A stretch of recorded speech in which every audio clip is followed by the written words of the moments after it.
아멘. 네, 좋으신 주님을 찬양합니다. 우리 좌업디분들과 함께 인사 나누겠습니다. 잘 오셨습니다. 환영합니다. 주님의 이름으로 축복합니다. 예, 새벽에 나오신 우리 모든 성도님들을 주님의 이름으로 축복합니다. 오늘 함께 읽은 본 말씀을 가지고 히스기야 그 개혁에 대한 두 번째 이야기를 함께 나누겠습니다. 여러분, 우리가 우리 스스로 나는 참 마음대로, 내가 마음먹은 대로 행동이 잘 안 돼 라고 생각되어질 때가 종종 있으시죠. 그런 어떤 상황들이 맞이할 때마다 두 가지 저는 개인적으로 마음이 듭니다. 첫 번째는 왜 알면서도 못할까, 그게 첫 번째 드는 마음입니다. 그리고 두 번째 드는 마음은 나는 원래 안 되나 보다 라고 이 딱 두 가지 마음이 제 안에 작동하는 것을 볼 수가 있어요. 내가 딱 마음을 먹고 내가 생각을 하고 이렇게 행동해야지 라고 하면 이 몸이 저절로 움직여져서 그렇게 하면 참 좋겠는데 그렇게 잘 안 됩니다. 잘 안 될 때마다 이거 어떻게 되나. 그런데 안 되다 보면 그 끝에, 그 생각의 끝에 이르는 것은요, 나는 원래 안 되나 보다 이렇게 생각을 하고 맙니다. 그리고 포기하고 다시 그 길로 가고 싶지 않는 마음이 드는 것이 보편적입니다. 여러분, 우리가 우리 스스로의 모습을 잘 보지 못하기 때문에, 또 우리가 스스로 누구인지를 잘 알지 못하기 때문에 우리는 그런 안 되는 상황이 계속 반복하다 보면 당연히 내가 원래 안 되는 사람인가 보다 라고 결론을 내립니다. 근데 사실 성경은 그렇게 이야기하고 있지 않습니다. 원래 우리는 우리의 경험에 의해서 우리 스스로를 판단을 내리지만 사실 성경에서 또 하나님께서 우리 가운데 요구하시는 것은 너의 경험과 너의 어떠함으로 너가 어떤 사람인지를 결정하지 말아라는 것이죠. 그것은 내가 너희를 어떻게 생각하는가, 그리고 너희가 원래 내 안에서, 하나님 안에서 어떤 사람인가, 이 생각으로 말미암아 너의 행동을 결정지으라 라고 이야기하는 것입니다. 제가 이 말씀을 나누는 이유는 오늘 이 히스기야 왕이 엄청나게 큰 제사를 주 앞에 드립니다. 그리고 이 제사 드리는 모습들을 하나하나씩 살펴보면요, 그냥 할 수가 없어요. 어떤 그 마음 가운데 충분한 에너지가 공급되어져서 내가 이것을 하고야 말겠다라는 생각이 일어나지 않은 이상은 할 수 없는 행동들입니다. 옛날부터 그렇게 쭉 제사를 드려왔던 것이 몸에 배어있는 백성들조차도 이 정도의 제사를 다 드리기가 쉽지 않은데, 이제 히스기야 왕은 원래 그렇게 살지 않았던 백성들을 데리고 개혁을 하고 있는 것이거든요. 개혁을 해가지고 너희가 원래 이렇게 살지 않았는데 너는 원래 이렇게 사는 백성이니까 이제 몸을 바꿔가지고 행동을 바꿔서 이렇게 살아야 돼 라고 이야기하는 거예요. 쉽게 이야기하면 여러분들 주변에 어떤 사람들이 예수 믿는데 주일 예배를 안 드려요. 너 주일 예배 드려야 돼. 지금까지 주일 예배 안 드렸는데 주일 예배 이제 매주 드려야 돼. 안 빠지고 드려야 돼. 그런데 드리려고 해도 살아온 삶의 관성이 있지 않습니까? 주일날 놀러 가고 주일날 사람들을 만나야 되고 또 원래 그런 모든 관계 가운데서 바뀌기 쉽지 않은 모습들이 있어요. 새벽 예배, 너 새벽 예배 드려야 돼. 그런데 이 새벽 예배를 안 해보신 분들이 꾸준하게 계속 간다는 것도 굉장히 어려운 일입니다. 왜냐하면 삶을 바꾸지 않는 이상은 어렵기 때문인 것이죠. 그러면 이런 상황 가운데 우리가 어떻게 이 히스기야가 하나님 앞에서 온전히 예배를 드렸던 것처럼 하나님의 말씀대로, 그리고 그 말씀을 들은 대로, 생각한 대로 우리가 그 행동을 해나갈 수 있을까? 이 부분에 대해서 참 이 본문을 읽을 때 의문이 듭니다. 제가 예전에 한 이야기를 들었습니다. 그 이야기가 무엇이었냐면, 어떤 한 노년의 부부가 미국은 저도 이제 읽었던 이야기인데, 미국은 어떤 주에 가면은 약간 도박하는 것, 그러니까 카지노 하는 것이 합법적이지 않습니까? 합법적인 곳이 있습니다. 일본도 가니까 그것이 약간 합법적인 곳이 있더라고요. 그래서 어떤 이 노년의 부부가 이제 이 노년의 삶이 무료해서 그것을 좀 즐기는 어떤 취미를 가졌었다고 합니다. 근데 그 부부가 나와서 인터뷰하는 장면인데, 어떻게 내가 그 도박을 끊게 되었는가, 그 이야기예요. 그래서 어느 날도 똑같이 이제 가가지고 하고 있는데, 마침 그때 어떤 그 방송국에서 촬영이 나왔다고 합니다. 그 전체적인 화면을 찍는, 그것과 아랑곳하지 않고 이제 했대요. 그 도박을 했다고 합니다. 그게 나중에 이제 그런 어떤 장면들이 TV에서 나쁜 게 아니라 그냥 방영이 됐대요. 여기서 이렇게 한다. 그런데 그때 마침 그 두 부부가 그 방송국의 그 촬영에 이제 찍히게 되어서 나왔다는 게, 그걸 이제 보게 된 거죠, 자기들이. 보게 되면서 너무 깜짝 놀랐대요. 뭐가 가장 깜짝 놀랐냐면 그 자신들의 표정, 그리고 거기서 뭔가 이렇게 아쉬워하는 모습, 그리고 거기서 내가 한탄하는 모습, 그리고 또 기뻐하는 모습, 그 모습을 유심히 관찰하는데 자기가 한 번도 보지 못했던 표정이라고 합니다. 그리고 자기가 한 번도 내가 정말 저런 사람이야? 라고 생각되어질 정도의 행동을 하는 자기 모습을 발견한 거예요. 근데 그 모습을 두 부부하고 너무 충격을 받았어요. 우리는 원래 저런 사람이 아닌데, 원래 우리는 저런 사람이 아닌데 왜 저러고 있지? 라는 생각을 하게 되었대요. 그러면 따라하겠습니다. 나는 원래 그런 사람이 아니다.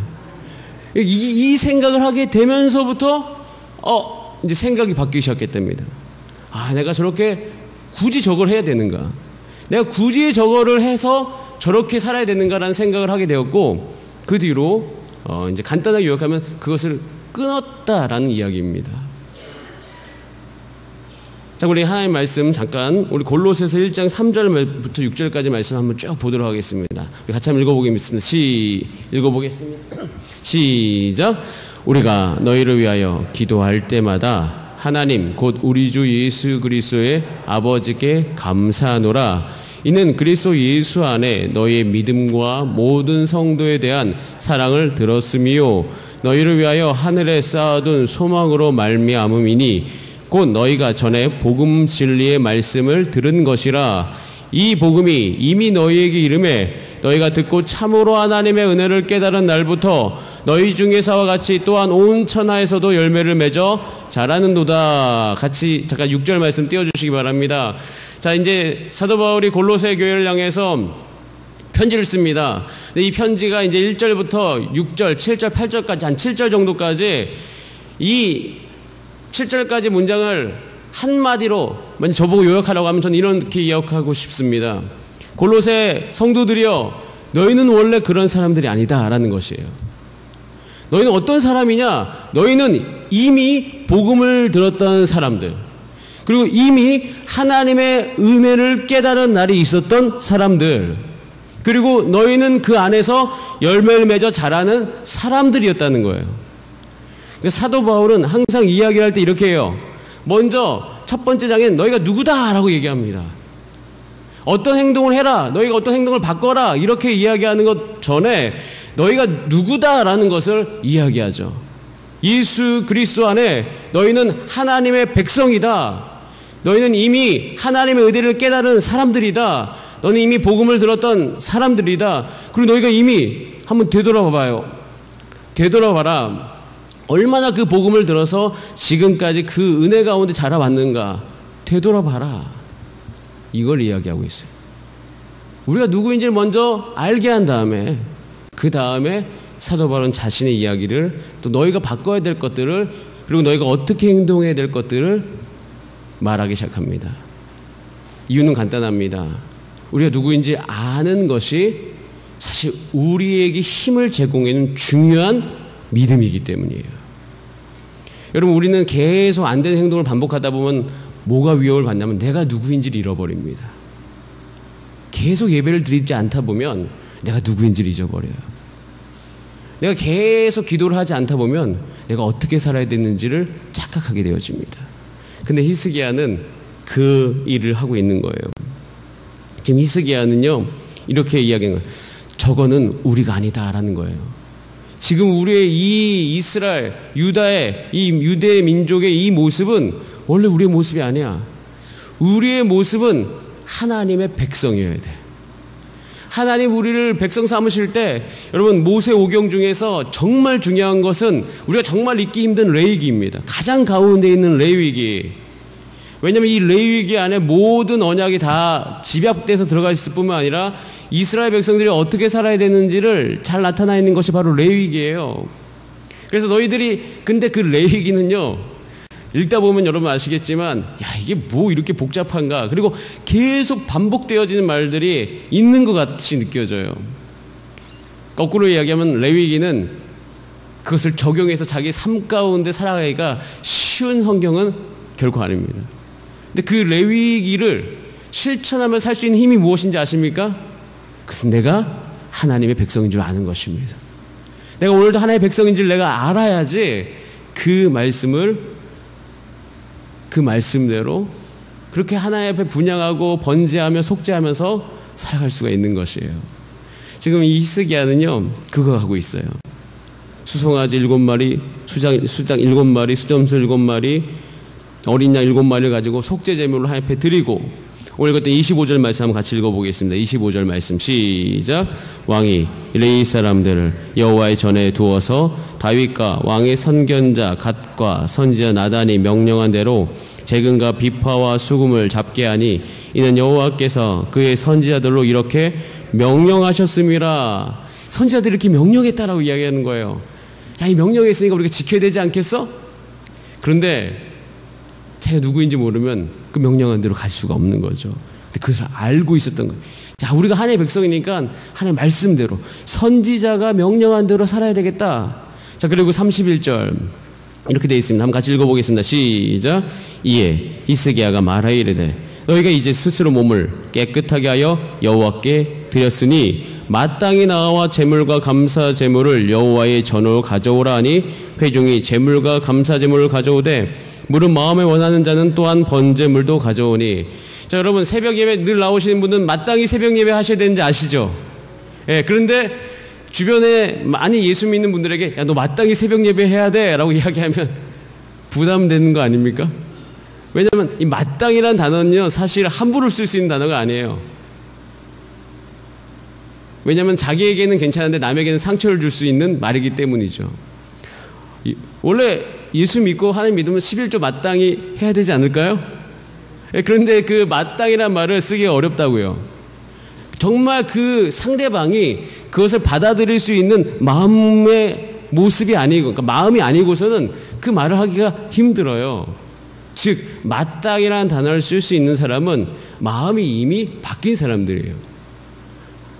그리고 내가 하나님의 자녀인데 어떻게 살아야 되지? 이렇게 생각하는 사람들이란 말이에요. 그래서 31절에 이렇게 되어 있어요. 이에 히스기야가 말하 이르되 너희가 이제 스스로 어떻게 해요? 스스로. 이제 우리가 하나님의 백성이구나. 그러니까 스스로 할 수 있는 힘이 거기에 생기죠. 자녀들에게 스스로 뭔가를 하기 위해서 마음을 얼마나 바꿔야 되는지 모릅니다. 억지로 하게끔 할 수 있죠. 무섭게 하면 되니까. 근데 스스로 하게 하는 건 힘든 거예요. 근데 스스로 지금 몸을 깨끗하게 해서 여호와께 드리고 있습니다. 그리고 마땅히 제물과 감사 제물을 여호와께 가져오고 있어요. 그리고 어느 정도까지만요, 34절에 이렇게 되어 있습니다. 제가 한번 읽어드릴게요. 그런데 제사장이 부족하여, 그러니까 제사를 이렇게 많이 들으니까 제사장이 부족한 거죠. 33절에 소가 600마리, 양이 3000마리. 야, 이거 다 각두고 있으려면 사람이 엄청 필요하겠죠. 그때는 다 칼을 잘 써야 되는데 예배 드리는 사람들은 칼을 써가지고 다 각을 뜨고 있는 거예요. 왜? 레위기에 나온 대로 하나님 앞에 예배 드려야 되니까. 그런데 제사장이 부족한 거예요. 그러니까 어떻게 합니까? 다 돕기 시작하는 거예요. 서로 도우면서 이 예배를 끝까지 이뤄가는 것을 볼 수가 있어요. 그래서 이 상태, 지금 돕는 상태를 성경에서 이렇게 하고 있어요. 성심이 있었음이라. 34절 맨 마지막에 뭐가 있었다고요? 성심. 이게 그냥 일어나는 마음이 아닙니다.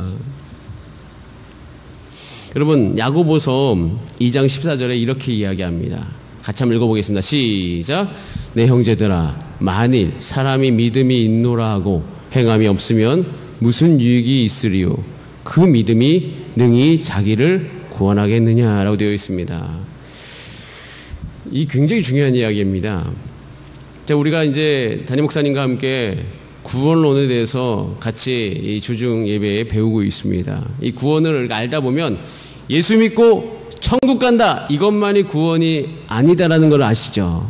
이 구원은 굉장히 포괄적인 개념입니다. 예를 들어서 성경에서 봐도 구원이라는 단어를 쓰면 예수 믿고 죽어서 우리가 그러니까 육의 장막을 벗어서 하나님 나라에 가 천국에 간다, 이렇게 쓰인 구원보다 이런 그러니까 보편적인 어떤 우리 삶 가운데 임신을 못했던 여인이 임신했다, 구원받았다라고 표현되는 경우가 많습니다. 구원을, 그 구약적으로 병에 걸렸는데 병이 낫다, 구원받았다. 100세 먹었는데 100세 살았다, 구원받았다. 100년 전에 100세 먹었는데 100년 만에 100세 살았다, 구원받았다. 100년 전에 100세 먹었는데 100년 만에 100세 살았다, 구원받았다. 100년 전에 100세 먹었는데 100세 살았다, 구원받았다. 내가 죄에 거했는데 내가 그거부터 나왔다? 구원받았다. 즉, 구원이라는 것은 사실 하나님 나라 안에 사는 모든 삶의 형태를 이야기하는 거죠. 우리 중생, 성결, 신유, 재림, 이 네 가지의 모든 것이 다 구원 안에 들어갈 수 있는 내용들입니다. 그럼 여러분, 우리가 살아가면서 우리의 삶의 문제가 해결되어지는 건 만약 구원이라고 우리가 좀 포괄적으로 생각해서 놓고 보면 사실 우리가 믿는 것, 우리가 무엇을 믿고 어떻게 행동하느냐가 굉장히 우리 구원에 있어 중요합니다. 저도 제 삶을 살다 보면 내가 이 상황 가운데 어떻게 내가 구원받을 수 있어? 이 상황 가운데 내가 어떻게 정말 해결할 수 있을까? 하나님이 움직여서 도와주시는 것 있었습니다. 하지만 내가 깨닫고 내가 내 믿음이 내 안에 작동되어져서 하나님이 하시는 것에 대해서 순종함으로 행했을 때 삶의 문제가 해결되는 경우들도 훨씬 많았습니다. 그러니까 믿음이라는 것은 사실 우리 안에 있는 것이기도 하지만 우리가 정말 무엇을 믿으면 그것은 반드시 밖으로 보이게 되어 있습니다. 그럴 수밖에 없어요. 믿음이니까. 믿음은 당연히 밖으로 보이게 되어 있습니다. 제가 그냥 이거는 종종 이야기하는 건데, 전 예전에 DTS 생활을 한 적이 있습니다. 저희는 이제 UDTS, 제가 대학생 DTS를 했는데, 대학생 DTS는 9개월간 합니다. 9개월 동안 합숙 생활을 해요. 저는 제 방에서 14명의 형제들과 함께 잠을 잤습니다. 2층 침대에서. 2층 침대 12개, 그러니까 12개였네. 12명, 6세트가 있었으니까. 그럼 하다 보면 처음으로 생활할 때 걸리는 게 뭔지 아십니까? 청소입니다. 청소. 누구는 하고 누구는 안 해요. 그래서 내가 예전에 한번 왜 쟤는 청소 안 하지? 그리고 그때 당시 제가 군대 제대하고 DTS를 했기 때문에 사실 그 방에서 나이가 많은 편이었어요. 왜? 복학생이니까. 다 이제 20대부터 이제 한 25세까지 있는데. 근데 우리 신입생들로 DTS로 온 친구들은 가만히 있는 거예요. 내가 청소하고 있어도. 군대 갔다 오면 그런 생각이 확 들잖아요. 쟤는 왜 청소 안 하지?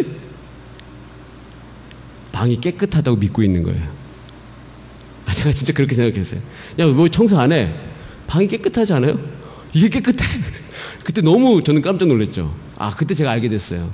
사람이 정말 자기 안에 있는 믿음, 정말 이게 작동돼가지고 움직이는 게 맞구나. 여러분 한번 끊임없이 싸우시는 분들 만나보면 그 안에 믿음 체계가 얼마나 다르다는 것을 알 수가 있어요. 여러분, 우리가 왜 하나님 앞에 나와서 온전한 예배를 드리지 못할까요? 왜 히스기야처럼 우리 스스로를 기억하지 못할까요? 그래서 아직도 우리가 누구다라는 것을 못 믿을 때가 있습니다. 저와 여러분은 하나님의 백성인 줄 믿습니다. 골로새서에서 사도 바울이 이야기한 것처럼 너희는 그런 사람들이 아니야 라고 이야기한 것처럼 너는 원래 하나님의 말씀과 복음 안에서 열매를 맺었던 사람들이야 라고 생각하는 그 믿음이 우리 가운데 작동되기 시작할 때 사실 오늘도 우리 삶 가운데 뭔가를 해볼 수 있는 힘이 그 안에 공급되어지기 시작합니다. 여러분들은 하나님의 존귀한 하나님의 백성들이요, 하나님 부르신 하나님의 셀리더들이요, 하나님께 부르신 교사분들이요, 하나님께서 부르신 여러분의 한 가정 안에서 가장이요, 또 어머니이십니다. 이것이 여러분 삶 가운데 온전히 작동되어져서 하나님 말씀 앞에 순종하고 여러분 스스로를 히스기야처럼 기억해 나가실 수 있는 힘이 공급되어지는 이 새벽이 되기를 바랍니다. 다 함께 기도하시겠습니다. 이 시간 기도할 때 하나님, 오늘도 우리가 주 앞에 있사오니 우리 가운데 주의 성령의 능력을 부어주셔서 하나님, 히스기야가 이렇게 자기 스스로를 기억해서 이스라엘 온 백성들과 함께 나누면서 하나님 앞에 예배드리고 자기 스스로를 기억해 갔던 것처럼 나도 그럴 수 있는 은혜를 누리게 하여 주시옵소서. 어제 들었던 그 에스더 말씀처럼 하나님, 내가 온전한 마음으로 주의 나라를 위해서 살게 하여 주시옵소서. 다 함께 주여 한번 부르신 다음에 합심으로 기도드리겠습니다. 주여, 사랑